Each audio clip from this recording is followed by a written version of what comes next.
Jehová, ¿sabes? Lo de... Es que quiero señalar que Pedro ha sido baneado por Twitter. El banesito. Bannon Band. Sí. No, pero... Porque, digo, Steve Bannon. Sí. Bannon. Pero, ¿por qué le pasa también a Ricardo? Ese juego constante con el doble sentido del lenguaje, ¿it's from the Capillita Sociology o...?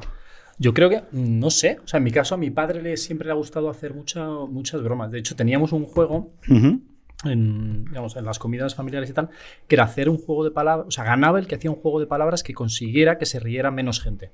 Porque era signo de que era muy inteligente. Entonces tú hacías una broma que, digamos, era una broma que no pillara a nadie en castellano y tal, o sea, que respetase un poco, digamos, la gramática y ¿no? O sea, digamos, lo contrario que la carta de Sánchez al rey de Marruecos. Y si no se reía nadie, ganabas. Perdón, porque significaba que... Déjame hacer aquí una pequeña coda. Digo, en respeto a los saharauis y a la población de Ceuta y Melilla, a la cual, pues seguramente en un plazo de entre 5 y 10 años veremos montarse en cruceros para abandonar el territorio de ultramar.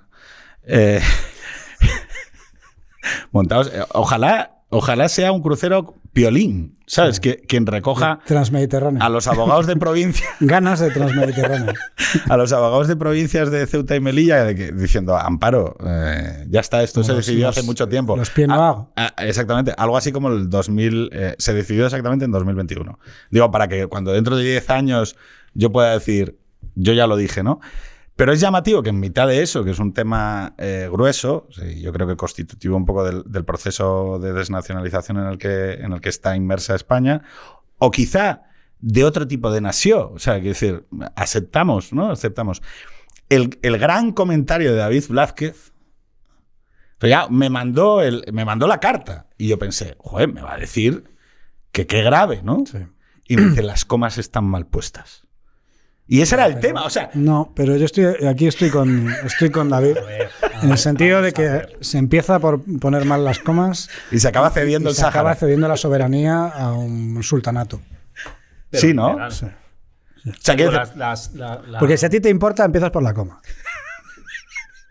O sea, que era Perejil, sino una pequeña coma en la soberanía española. Y fuimos a Perejil y nos llevamos a los gendarmes estos marroquíes, les dimos un colacao y los devolvimos. Hoy en día no sería posible. Porque ya ponemos mal. Porque ya las comas están mal puestas. O sea, ¿creéis que hay una relación entre civilización y lenguaje, ¿no? Diríamos casi. Bueno, sí. Pero también entre el lenguaje y lo sagrado. El verbo. Claro, logos. Sí. Nietzsche dice que en tanto en cuanto el... Nietzsche. No habrás leído. No. Lo menos posible. Me dicen que Nietzsche dice... Me dicen que Nietzsche... He oído que Nietzsche dice que... He oído, Carlos, estamos hablando aquí sobre el tema del Sáhara, ¿vale? No nos podemos abrazar, ¿vale? ¿Qué tal? Bueno, David, exalumno tuyo, Jorge, no es alumno tuyo, yo sí soy alumno tuyo por la filosofía en canal. Ah, sí. Que no sé si eso establece con la gente que ve el canal de YouTube y...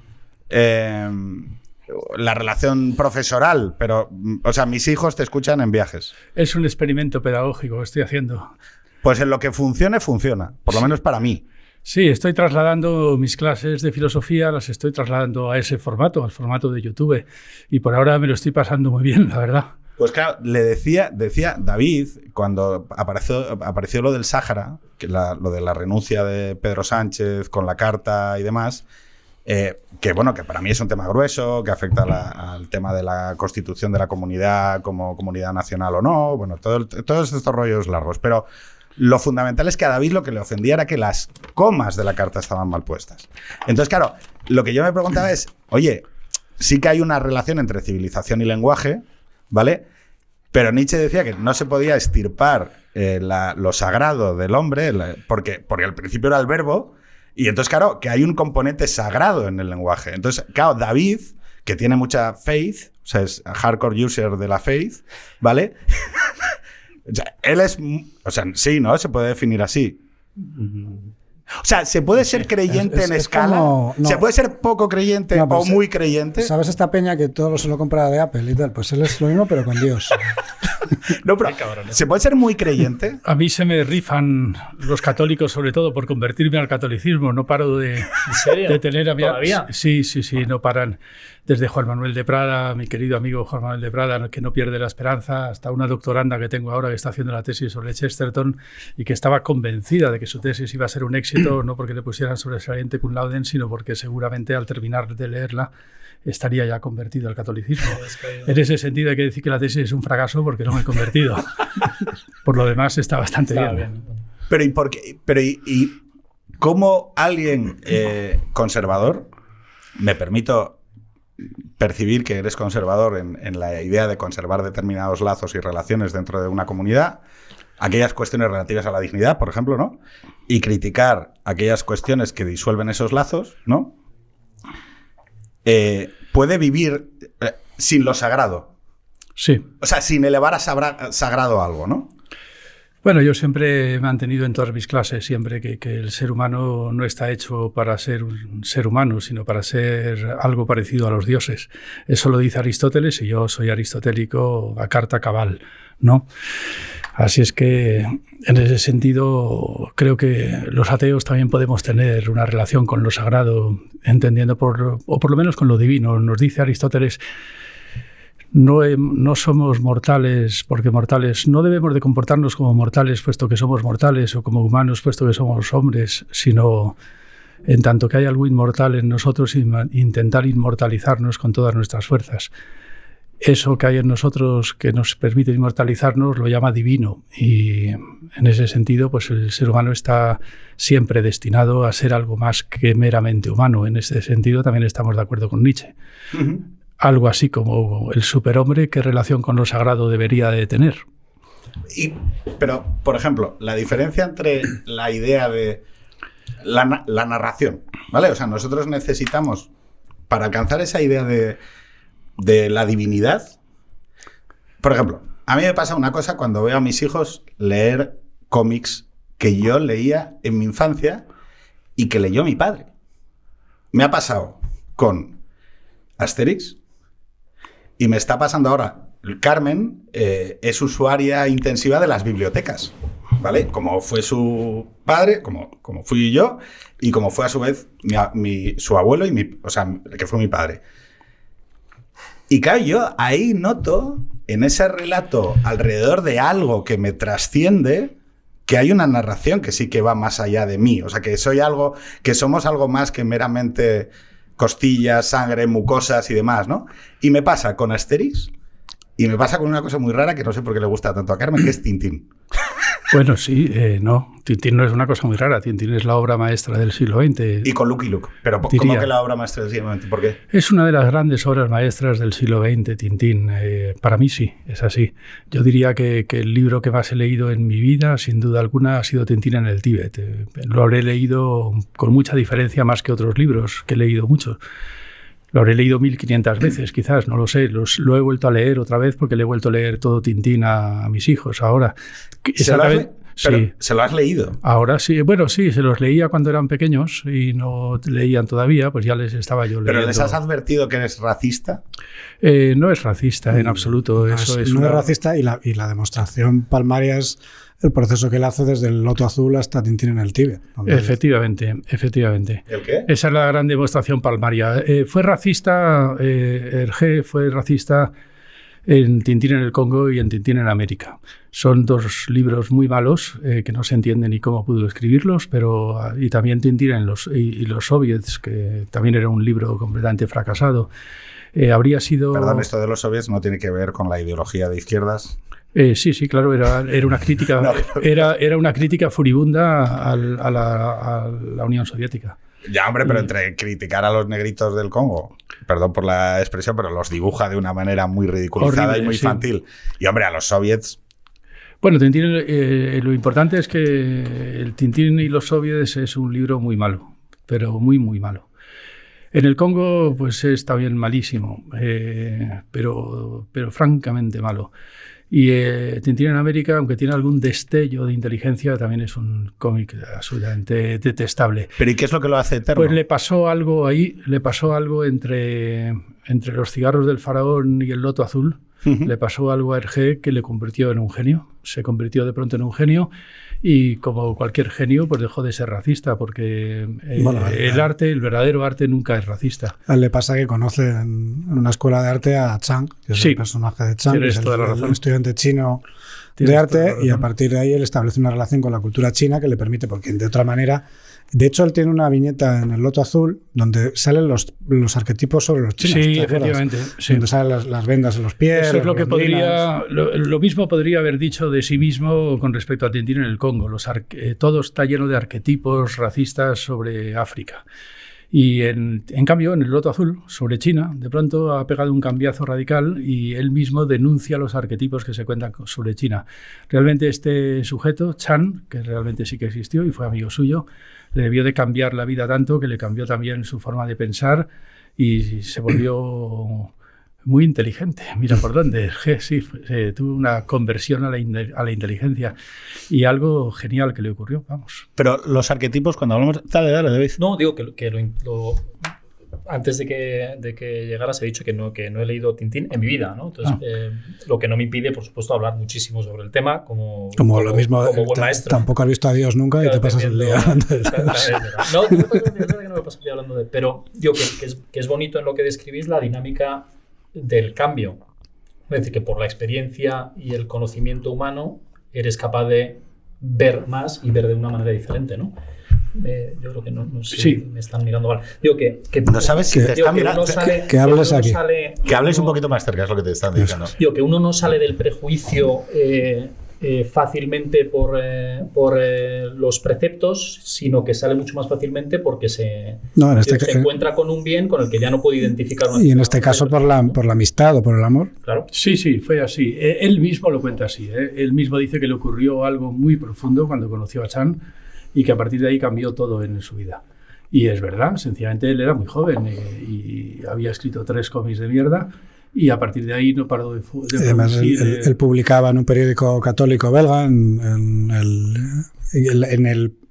el suplemento infantil de un periódico belga que se llamaba Le Petit Vingtième, y era un entorno de católicos conservadores belgas y tal, sin mucho horizonte tampoco más allá de eso, y es a partir de que él conoce a Chan cuando él tiene otros horizontes. Claro, fijaros una cosa que es... Tú dices, el entorno familiar le condiciona a la hora de... Por ejemplo, la vocación de narrar algo, no voy a decir para la eternidad, ¿no? Pero para producir algo que sea algo más que mercado, ¿no? Que una sustancia de consumo, algo que vaya más allá, que trascienda del mero producto de consumo, necesitas también una cierta visión sobre la eternidad o sobre la divinidad del ser humano. Lo llamativo es que hoy mi hija está leyendo unos grafismos, unos textos, unos guiones que han pasado 100 años, o sea, que han encontrado validez a lo largo de 100 años. Es decir, no estamos hablando de un texto de la antigua Grecia, que luego podemos hablar de ello, ¿no? Pero ¿con qué identificar en un producto que se podría decir, bueno, es un cómic, ¿no? Es un cómic. Bueno, no. Es un dispositivo cultural que ha viajado a lo largo del tiempo y que aún hoy, en 2022... sigue generando una transformación en la narración. Decías el Tíbet. El Tíbet es un viaje de la imaginación al Himalaya. Entonces, claro, ¿qué es lo que lo hace? ¿Qué es lo que te toca? Los que hemos leído a Tintín nunca logramos viajar de verdad, de verdad. Porque cuando yo vaya al Himalaya, si alguna vez voy, nunca va a ser el Himalaya que tengo en mi cabeza gracias a Hergé y a Tintín en el Tíbet. Pero lo mismo me pasa con Escocia y la Isla Negra, lo mismo me pasa con Oriente Medio. Fui a Oriente Medio, conocí Petras, que sale en Stock de Coque. No era igual que en Tintín, era mucho menos auténtica. La realidad es menos auténtica. Bueno, pero es que esto es lo que ocurre. Pero entonces hay un mundo más real y es donde viajamos a través del arte. Bueno, el arte, sí. El arte es un vehículo que nos abre las puertas del mundo.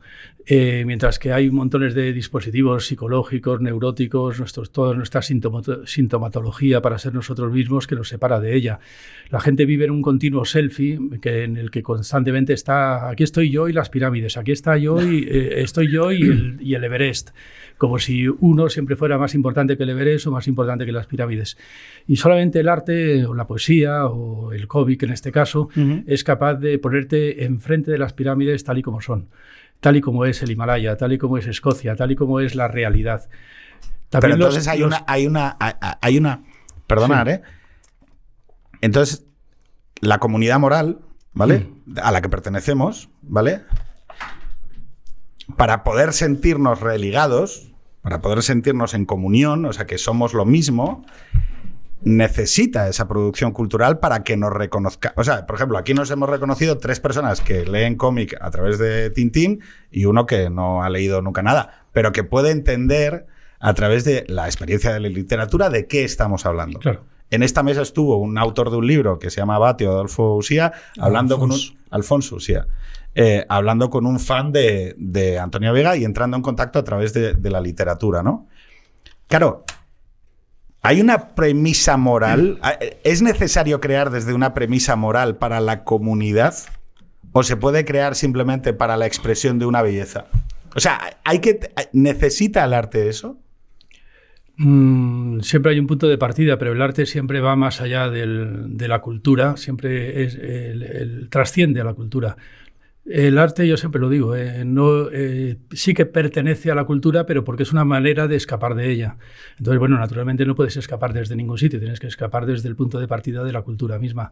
Pero el arte siempre es la manera en la que una época escapa a su cultura, escapa... ¿El punto de partida de nuestra cultura es el relato homérico? ¿Es Troya?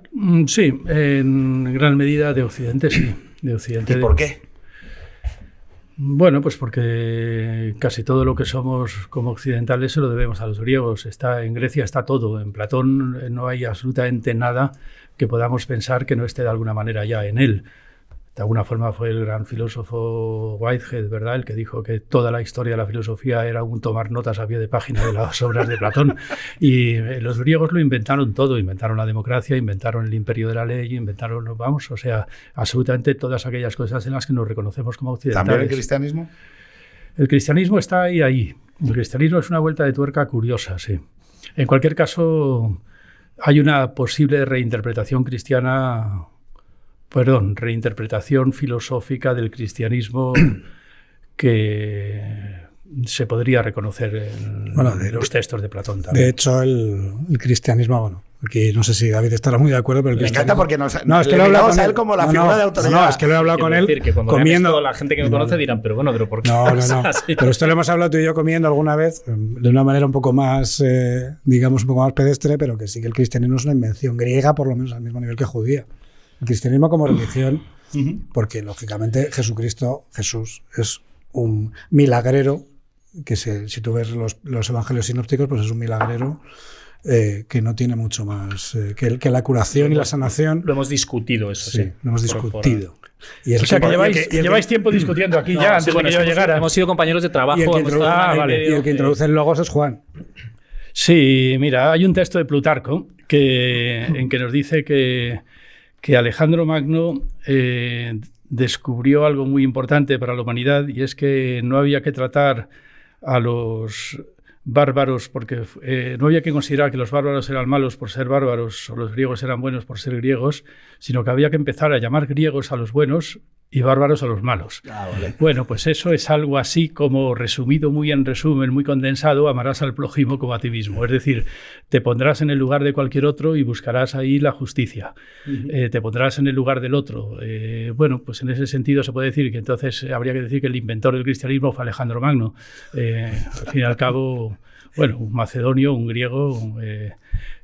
¿Se puede narrar? Yo esto casi me apetece preguntártelo, David. ¿Tú crees que después de Nietzsche, ¿no?, y del ataque bestial, que es una cosa que hemos también hablado en nuestro puesto de trabajo, del ataque bestial que trabajamos sufre, un montón, sí. como puedes hablamos mucho. En el trabajo nos dedicamos a la charleta filosófica y a los diálogos de fe y razón pasados por la verbena de la paloma. Así nos fue.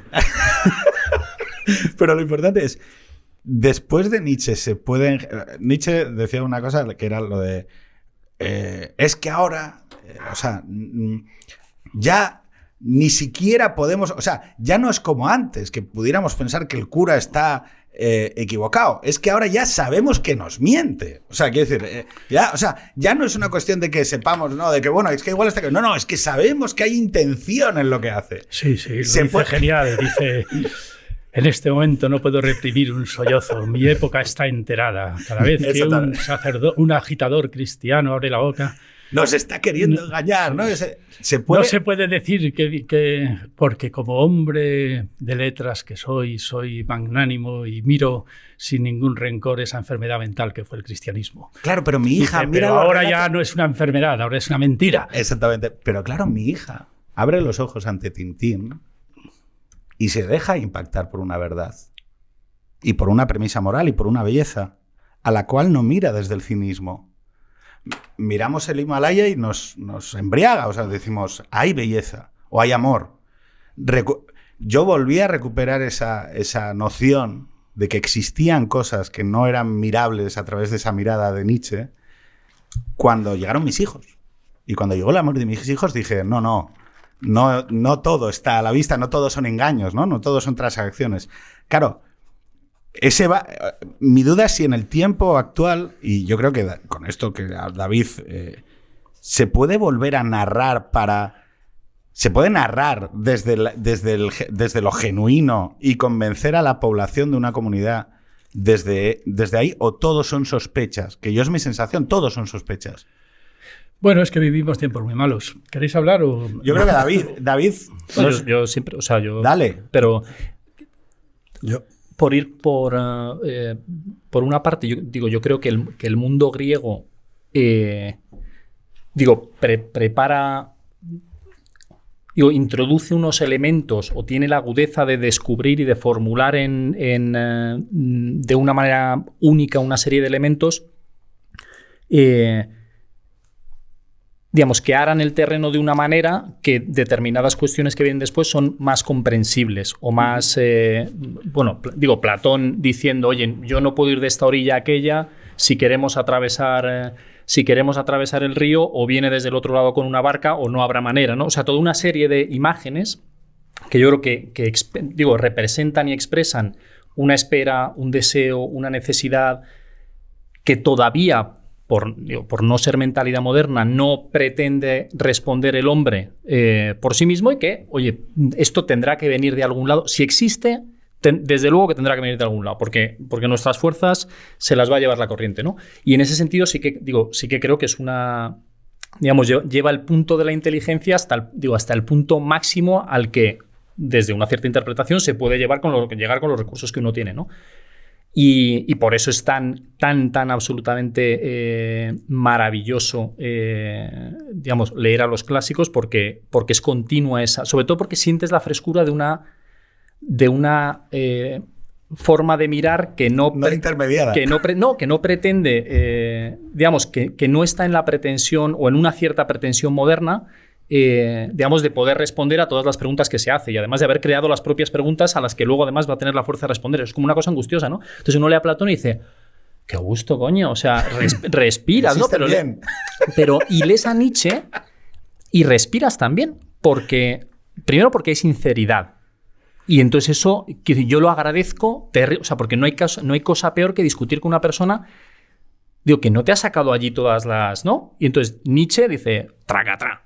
Y entonces a mí me parece que es mucho más interesante ser cristiano o, creer después de Nietzsche que antes. O sea, a mí me parece que somos unos privilegiados los que hemos nacido después y hemos tenido que hacer el trabajo de creer, porque una forma, y ya me paro porque llevo muchísimo hablando, ¿no? Una forma tremendamente insatisfactoria de creer, que es por lo que otros te han dicho en el sentido...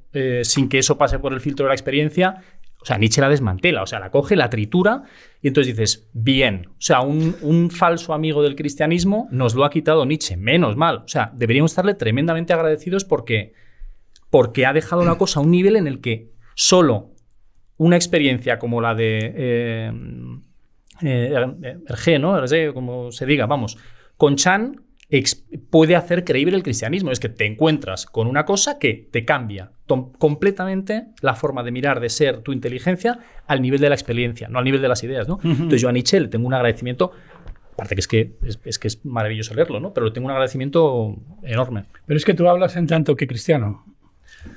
Claro, sí. Ah, sí. De acuerdo. A ver qué ahora ya has quedado anulado en el debate. No, todo lo contrario. No, lo digo porque... Bueno, estoy rodeado de cristianos. Que no quiero seguir... Yo me siento muy sensible al... No, yo soy ateo. O sea, y este señor... lo que pasa es que yo soy muy sensible a la necesidad que encuentro de que exista un relato moral en la comunidad. Claro, pero perdona, Peter, un segundo. Bueno, creo que hablo en tanto que ser humano, ¿no? Desde mi historia y desde mis experiencias, ¿no? Sí. Y en ese sentido, sí, con todos mis encuentros y lo que mis encuentros, cómo me han desvelado la realidad, ¿no? Pero como supongo que cada uno... Sí, pero fíjate, bueno, Jorge, y ahora os comento una cosa sobre esta... No, sobre el tema que estabas diciendo de tu hija, ¿no? Cómo descubres el... Hay una frase, yo creo que es de José Luis Pardo, que a mí me gustaba mucho, que decía... El niño cree que todo es mentira, o sea, el niño cree que todo es verdad, el adolescente cree que todo es mentira y el adulto distingue verdad, mentira y ficción. Y la ficción es una categoría distinta de la mentira. La ficción es un acuerdo en el cual tú te pones de acuerdo en torno a un relato que tiene un sentido determinado, ¿no? Pero sabes que ese relato tiene unos límites y tiene un cauce y tiene un marco. Pero probablemente para distinguir la mentira de la ficción tienes que llegar a una cierta adultez o tienes que llegar por lo menos a través de la experiencia, ¿no? Tú sabes que en tu caso la religión no es una mentira, sino que puede ser una ficción o puede ser una experiencia de una determinada manera. Lo mismo que para ti puede ser, yo qué sé, la política o puede ser la ley. O por preservar las tres categorías, abramos la posibilidad de que sea una verdad. Sí, te digo.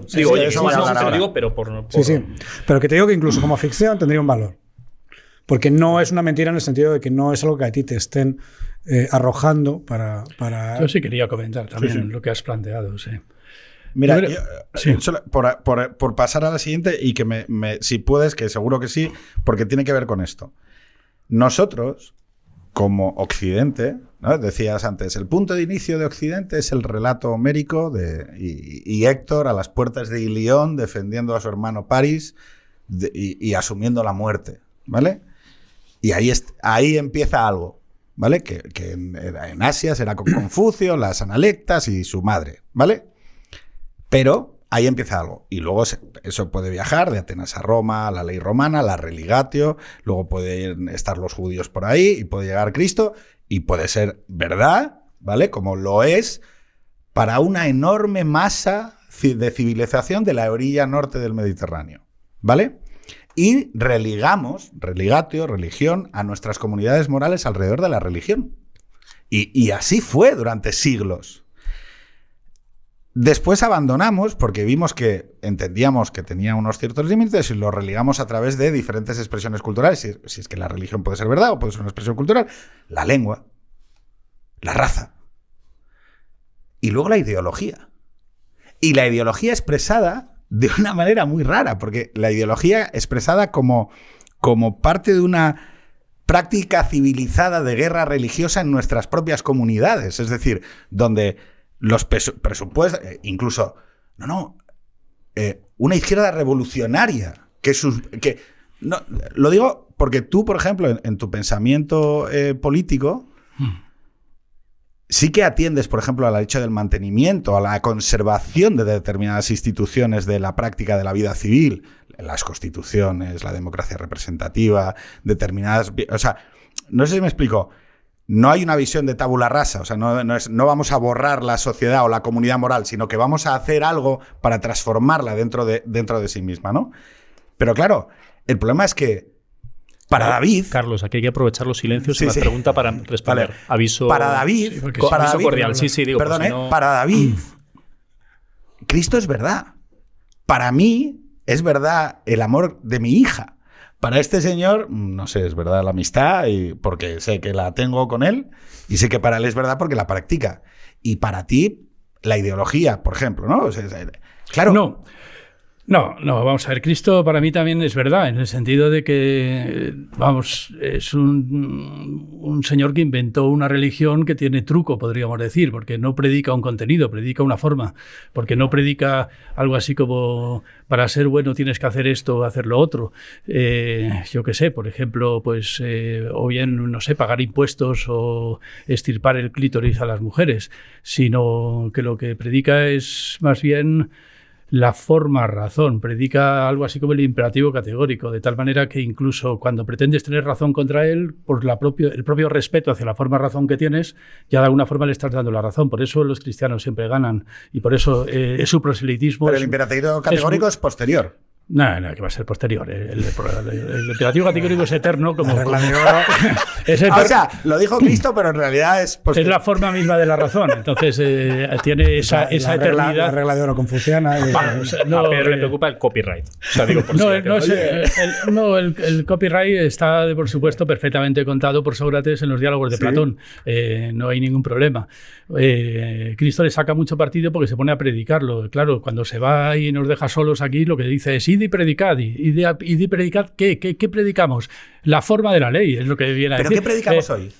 No, ¿qué no, es que hoy no predicamos nada. Es que precisamente hay que retomar el tema que has interrumpido de una forma tan capciosa y maleducada. Y que tú mismo habías introducido hace un buen rato. Dale. Y es qué pasó, qué ha pasado con nosotros para que efectivamente incluso la cultura, la religión, todo haya sido sustituido por algo así como la ideología. Sí, claro que sí.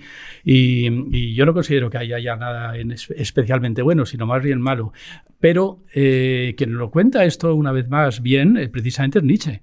Porque Nietzsche, lo que se olvida siempre cuando se habla de Nietzsche, es que el enemigo para Nietzsche no son los cristianos. A los cristianos los pone a parir cuando los compara con los griegos. Pero a los griegos los pone a parir cuando compara a Sócrates y Platón con el pasado griego arcaico. Pero es que cuando tiene que hablar del cristianismo no puede comparar a un católico con un protestante. Y el asunto es que... El problema son los nihilistas. Claro, exactamente. El problema es el nihilismo. El que no cree en nada. El que no cree en nada. Ese es el verdadero... El que no ve la belleza. El verdadero enemigo de Nietzsche. El ateo. El ateo. Eso es lo que no siempre se cae en la cuenta. Yo he insistido mucho en mi canal de YouTube, en La Filosofía en Canal, tengo una serie sobre Nietzsche, e he insistido mucho en este punto porque veo que es una cosa en la que los alumnos se equivocan muchas veces. Nietzsche no es anticristiano porque sea ateo, sino porque precisamente lo que más odia es que el ateo lo único que ha hecho es quitarle las máscaras al cristianismo, pero no hay que olvidar las frases de Nietzsche. Nietzsche dice, el cristiano al fin y al cabo, viviendo por y para otra vida, se las arreglaba bastante bien para vivir esta. Porque al fin y al cabo, por ejemplo, sobre todo el católico, el protestante ya no tanto, pero el católico yendo de fiesta en fiesta, yendo de fiesta en fiesta, que si la feria de Sevilla, que si la semana iba de borrachera en resaca, pecaba los domingos y se confesaba los lunes. Pero celebraba la para vida. Volver otra vez a pecar el domingo siguiente. Es esa frase de Sartre, la Neusa creo que es, cuando está describiendo el paseo de los domingos de los burgueses y dice, esta gente son católicos para no creer en nada. Exactamente, claro. Eso no creen en nada y esa es la desazón de Nietzsche. Precisamente que nuestra época está enterada quiere decir que en realidad somos igual que los cristianos, pero mucho peores. Porque si el cristiano vivía por y para otra vida, pero se las arreglaba para vivir esta, nosotros vivimos por y para nada. Nos arrastramos por la vida como un estado de no suicidio, porque ya no creemos en nada. Nietzsche admira al escéptico que dice que por no creer en nada es capaz de creer en todo. Eso para Nietzsche es una postura vital. Pero hace falta creer. Y por supuesto lo que no se puede es nihilizar todos los aspectos de la vida hasta borrar todo rastro de eternidad y todo rastro de divinidad, porque entonces el superhombre no puede ser nada. Si la definición del ser humano precisamente es el nihilismo, superar al ser humano es superar al nihilismo y por tanto es superar el ateísmo contemporáneo. ¿Qué es lo que ha pasado? Pues que Ojo, de pronto... que en base a superar a veces se acaba metiendo a gente donde no se debe. No, vamos a ver. Los experimentos del siglo XX de querer ordenarlo todo mediante la razón y no abrazar al ser humano con sus manos sucias. El gran experimento del siglo XX es el capitalismo llevado al extremo. Ha sido el capitalismo el que dejó a la humanidad en un estado proletarizado. Proletarizado quiere decir que de alguna manera perdió toda su prole en el sentido de que ya no tiene ni cultura ni religión. Esto lo denuncia el propio Nietzsche. El ser humano actual ya no tiene tiempo ni para la religión, ni para inventarse un mundo verdadero, con lo cual no se inventa nada, y vive para nada y por la nada. Ese es el proletario. Y naturalmente lo que se intentó en el siglo XX por parte de la izquierda comunista y anarquista fue revertir la situación y tirando de la palanca del proletariado alcanzar otra cosa enteramente distinta y contraria al proletariado, que es la ciudadanía. Porque es verdad que un ciudadano es todo lo contrario que un proletario, pero en algo sí que se parecen, y es que no tienen ligazones, ni ciudadano por un lado, ni el proletario por otra, tienen ligazones ancestrales a la palabra de los ancestros, podríamos decir, a la tradición, a la religión. Es decir, conseguir un ateo vitalista, un ateo no nihilista, eso fue el gran experimento político del siglo XX que salió mal, salió muy mal. Pero que el que saliera mal, que fracasara ese experimento, es lo que ha marcado precisamente este siglo XXI tan terrible que llevamos ya por delante, ¿no? Y que además puede que sea el último siglo que viva la humanidad. No me quiero poner apocalíptico, pero es lo que dicen los ecologistas todo el rato. ¿Solo creéis que queda en pie? Tú decías antes una cosa, para mí es esencial, el tiempo. He entendido a partir de los 40 años que vivir para las cosas es dedicarle tiempo. Sí. O sea, el tiempo libre. Y lo que robó el capitalismo a la humanidad fue el tiempo libre. Porque el capitalismo es un sistema económico, y esto es lo que el gran descubrimiento de Marx, ¿no? Que no permite repartir el trabajo. No permite. Siempre hay trabajo excesivo o ocio excesivo. Es decir, hay trabajo excesivo o paro. Pero voy a ponerte una enmienda ahí. El paro es tiempo libre bastardo. La ideología practicada como una conducta de consumo existe. Es que quiero preguntarle a David y a Jorge. Para mí hay un riesgo en la sociedad contemporánea, que es que al no dedicarle tiempo a lo trascendente, a la belleza, a mirar el Himalaya a través del Ge, a la música, a aquello que nos eleva, aquello que nos permite abrir los ojos y que veamos cosas, ¿no? Necesitamos que esta mierda la dejemos atrás. O sea, claro, al final, en este mundo capitalista, postcapitalista, te diría casi, donde ya la acumulación, el consumo y la separación del ser humano en individuos absolutamente desligados de cualquier lazo, al final lo único que queda en pie como conducta de aspiración a lo trascendente es el consumo o la ideología practicada como consumo. Es decir, no la ideología de transformación, de oye, voy a dedicarme a reparar esto, voy a montar una asociación en mi colegio para ver si la iniciativa de patios abiertos funciona y entonces vamos a juntarnos unos padres. No. La ideología practicada como un comportamiento neurótico en redes sociales... Bueno, porque en ambos casos lo que estás consumiendo es una señalización de estatus. David. Bueno, no, a ver, yo creo que uno de los grandes triunfos del capitalismo sobre mayo del 68 fue tomar aquel ímpetu de autenticidad que era absolutamente verdadero, y lo dijo Pablo VI en diciembre del 68, ¿no? Luego se estrellaría por donde fuera, y me gustaría saber por qué crees que se estrelló y no triunfó, ¿no? Y lo que hace el capitalismo es lo envuelve y entonces te lo ofrece como un producto más que si tú adquieres, oye, tienes una cierta satisfacción y tal y cual. Cuando cae el muro o sea, 89, 90, 91 y tal, y tú lees a Alexievich, lo que ves es que esa gente, pilló el mundo Levi's, el mundo McDonald's, aquel anuncio de Gorbachev en el McDonald's, con una facilidad tremenda, ¿no? Entonces dices, ¿qué capacidad la del capitalismo? Y por eso ha sobrevivido a tanta gente de, envolver los puntos de verdad que encontraba y estructurarlos de manera que no sean peligrosos para la supervivencia del propio sistema. Y eso es David Foster Wallace. La única religación que existe a día de hoy, y lo digo, es la capitalista. Sí, es el centro comercial, es donde se reúne todo el mundo. Claro, la única... Lo digo, es que, y además es que en la visión del mundo, fijaros qué cosa tan paradójica. Las órbitas, en realidad, están separadas por no por el ejercicio de un republicanismo de, oye, no, es por el capitalismo, por la estructura, la estructura subyacente. Oye, pero porque veo que se va a acabar y no hemos hablado del tema fundamental que nos traía hoy. Y estamos hablando de religación y de la comunidad, entonces yo os quería, claro, es una cosa muy evidente, pero Tintín tiene una comunidad muy pequeñita y es una comunidad electiva. Y es una comunidad que se va encontrando. Tiene básicamente a su perro Y luego se encuentra al Capitán Haddock, que se lo encuentra en un naufragio por ahí. Tiene al profesor Tornasol, que también se lo encuentra en otra ocasión. Tiene luego a la Castafiore, que se la encuentran. O sea, siempre son gente que se ha encontrado y es una comunidad lectiva. ¿Cuál es el otro gran cómic franco-belga que has citado? Asterix. ¿Y qué es Asterix? Un pueblo. Una aldea. Y es una aldea que se defiende de los de fuera. Que a mí yo siempre quería ser Obelix, por cierto. ¿Y de qué van las aventuras de Tintín? Las aventuras de Tintín van sobre todo a partir del Loto Azul y de los Cigarros de Farol del Loto Azul, de que voy a descubrir cosas. Asterix viaja y lo que reproduce son siempre estereotipos. Asterix y los romanos. Y va a España y los tíos llevan cuernos y tienen nombres raros, y va a Inglaterra y son unos tíos que hablan raro y toman agua caliente porque no hay té todavía. Ahora es todo verdad, quiero decir. ¿Sí? Bueno, pero es que Asterix y los hispanos es un niño que pues no respiro. Pero es muy curioso, porque cuando yo lo leía con mi padre de pequeño, nos descojonábamos de todos los tebeos, y el favorito de mi padre era Asterix en Bretaña.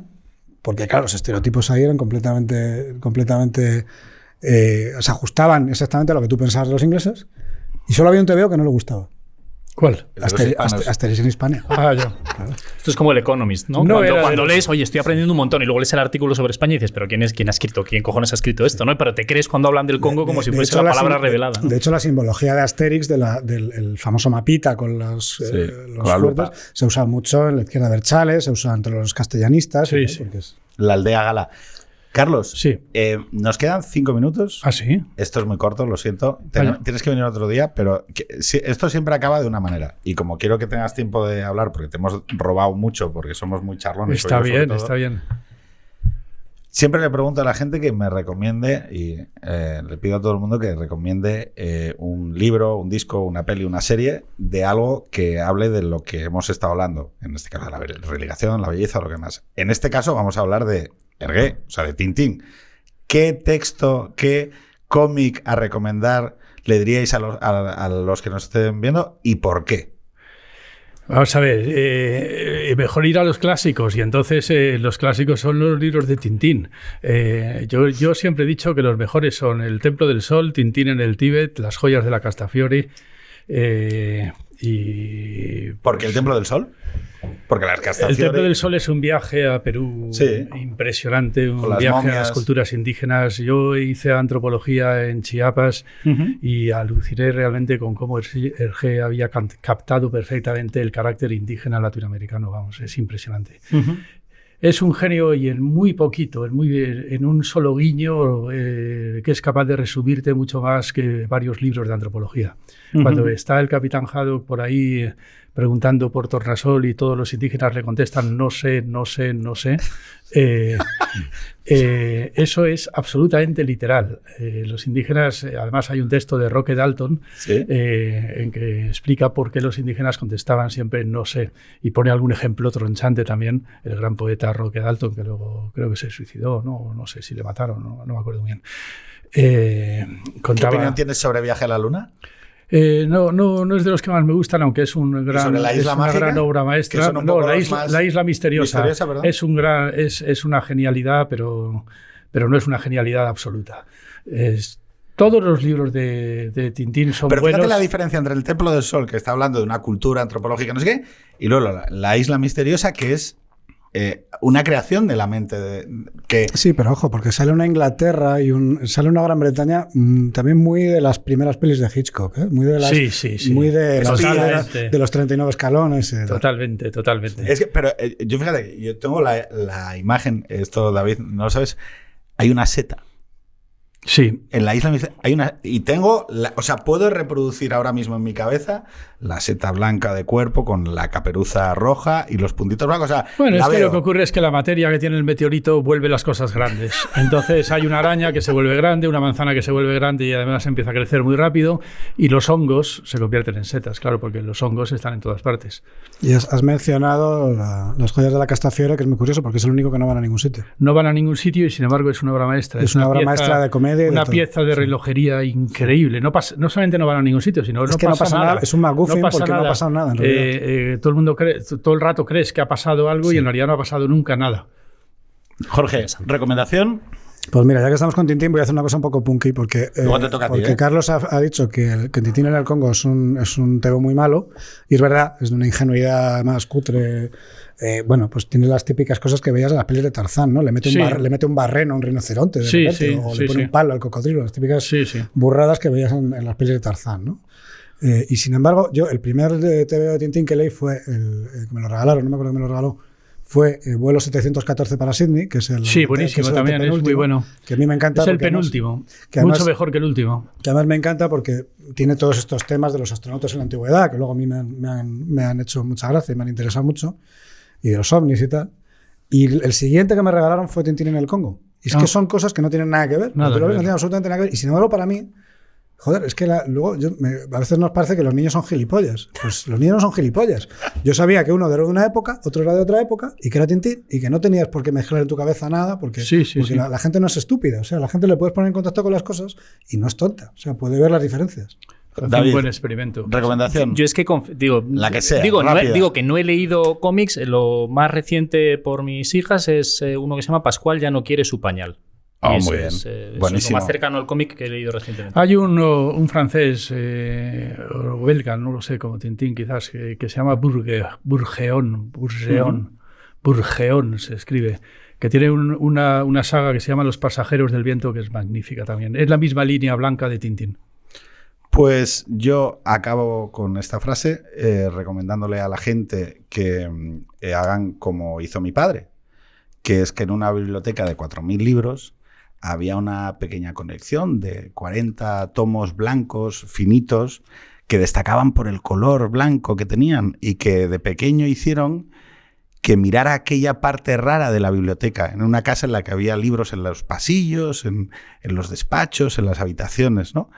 Y que la oportunidad de regalarle eso a tus hijos y que 80 años después tu hija coja esos mismos cuentos ajados, los abra en una habitación de Gijón, en una ciudad con mar, donde ella no vive, y vuelva a leer el mismo cuento que leyó su abuelo, creo que merece la pena una defensa.